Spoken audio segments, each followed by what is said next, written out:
being able to use these techniques to understand history in a way that's almost forensic. Archaeologists in Pompeii just uncovered something that changes our understanding of ancient engineering. A frozen construction site, preserved under volcanic ash for nearly 2,000 years, revealed exactly how the Romans built concrete that lasts for millennia. Those texts were discovered when the city was excavated and some of the artifacts were first found. Half-finished renovation, abandoned tools, piles of unmixed materials, evidence proving the ancient builders used a technique historians didn't believe existed. Why are the buildings still standing after 2,000 years? The answer lies in a method modern engineers are only now beginning to understand. Active construction site. The rooms of the house, known as Domus IX 10-1, looked like they were still in construction, like the workers just stepped out for a break. Researchers found piles of lime, stacks of tiles, and even the tools left on the floor. Most sites in Pompeii are finished homes, but this one was a work in progress. The owners were fixing the damage from a major earthquake that had hit the city years before the eruption, offering a glimpse into the actual workflow of a Roman builder. This house shows us the raw ingredients of Roman construction. Among the rubble, researchers found amphorae, the large clay jars Romans used for everything. These jars did not hold wine or oil. They held the remnants of lime. Seeing the ingredients separated from the finished wall allowed the team to analyze the chemistry of the build process. It is one thing to look at a 2,000-year-old wall and guess its composition. It is another thing to find the bag of cement sitting next to it. These piles of dry materials showed that the builders prepared a very specific type of mortar. The evidence suggests they used a technique that modern engineers are only now starting to appreciate. The site contained stacks of bricks and tuff blocks, which are a type of volcanic stone. These materials were carefully organized, demonstrating a highly advanced level of project management. Workers even left marks on the walls, numbers and symbols that likely tracked material quantities or work schedules. This was a planned, systematic effort to rebuild. Preserving these raw materials allowed the team from the Massachusetts Institute of Technology to finally understand the chemical reactions that make this material so durable.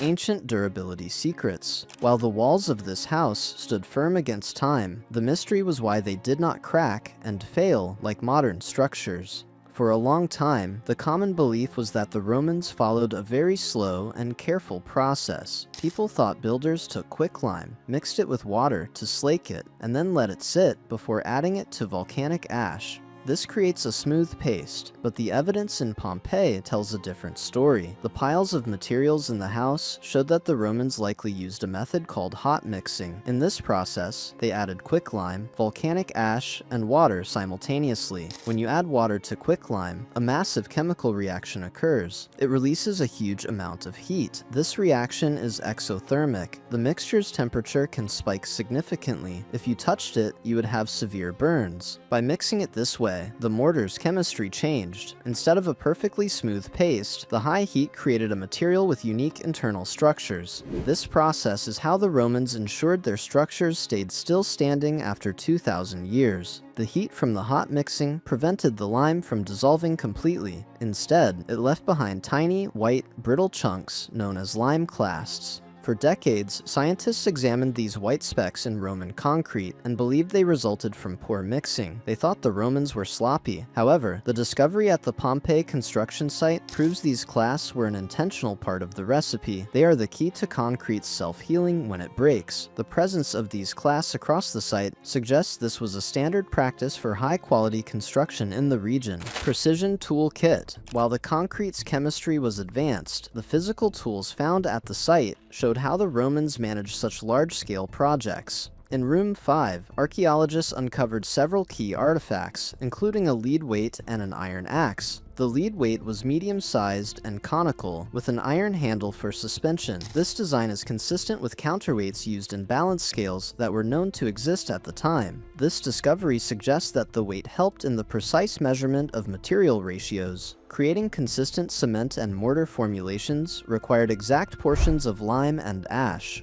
In Room 13, researchers found more tools on a masonry bench and on the floor. These items included nails and mineralized wood fragments, which indicate they they were likely stored in a wooden box that rotted away over time. Notably, these objects included 2 plumb bobs, one made of bronze and the other of iron. The bronze plumb bob featured concentric ring decorations and a knob with a hole for a string. Builders used this to mark verticals, which was a crucial task in the construction of walls. The iron plumb bob included a small goat horn that likely served as a spool for suspending the weight. These tools indicate precise construction practices used by skilled laborers. They were essential for the correct alignment of architectural elements. Among the tools was a small chisel, with 2 cutting edges perpendicular to each other. Workers used this for cutting stones like tuff. This points to stone working taking place right at the site. The presence of these tools alongside the raw materials confirms that the renovation was a highly professional operation. These workers knew exactly what they were doing as they built concrete meant to endure.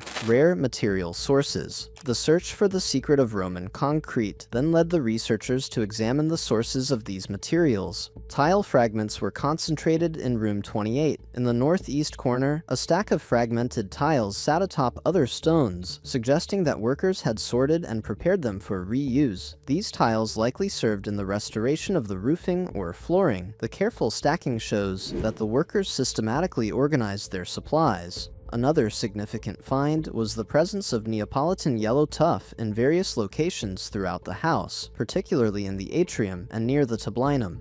This tuff was specifically imported for use in critical concrete structural elements. This stone did not come from the immediate area. The fact that the house's owners imported specialized volcanic stone shows they prioritized structural integrity. They were not just using whatever rubble was lying around. They selected materials that they knew would react well with the lime mortar. The interaction between the tuff and the mortar created a bond that grew stronger over the centuries. Scientists call this a post-pozzolanic reaction. It involves the slow dissolution of the volcanic glass in the stone, which then reacts with the lime to form new mineral structures. This process happens over decades and even centuries. The builders in Pompeii were essentially planting the seeds for a chemical reaction that would continue long after they were gone. Chemistry of heat. Moving from the physical stones to the molecular level, the researchers focused on the specific exothermic reaction mentioned in ancient texts. To understand why this matters, we have to look at the chemistry. The Romans used a primary binder called quicklime, calcium oxide.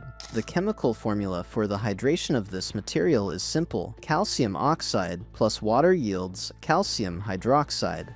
In modern construction, engineers want everything to be perfectly uniform, but the Romans utilized the imperfections created by the heat. Because the mix was so hot, the lime class remained reactive. They formed a high surface area calcium source within the concrete. This means the wall was not just a dead piece of stone, it was a chemically active system. The researchers analyzed the piles of dry materials found in room 2 and room 14 of the house. They found that the builders pre-mixed the quicklime with a specific volcanic ash called pozzolana before any water even touched the pile. This allowed the chemicals to bond in a way that modern wet mixing cannot replicate. This specific sequence of events laid the foundation for a material that lasts for millennia. The high temperatures achieved during hot mixing, sometimes exceeding 200 degrees Celsius in localized spots, altered the microstructure of the mortar. It prevented the lime from fully dissolving, which is exactly what the researchers found in the Pompeii samples. These white lime inclusions are not signs of a mistake. They are reservoirs of healing potential. Without the heat of the initial mix, these reservoirs would not exist. The Roman engineers effectively used chemical energy to imbue the walls with durability as they were being built. Structural evolution process.